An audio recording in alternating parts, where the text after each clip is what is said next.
কার্টুনে নামাই দেন তো কেমবে কার্টুনে নামাই দিয়ে আপনি বসেন তো এমন বুঝতাম এই দেখুন কবি আছে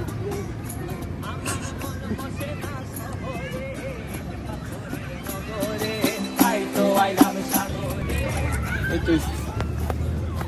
এই শালা ও রিয়াদ এটা কি তুমি তাই তো আইলাম সাগরে আবার দিদি কেমন হয়েছে কেমন হয়েছে এই সাগর পারে আইসায় আমার মাতাল মাতাল লাগে না সুন্দর হয়েছে প্রচুর গরম প্রচুর প্রচুর প্রচুর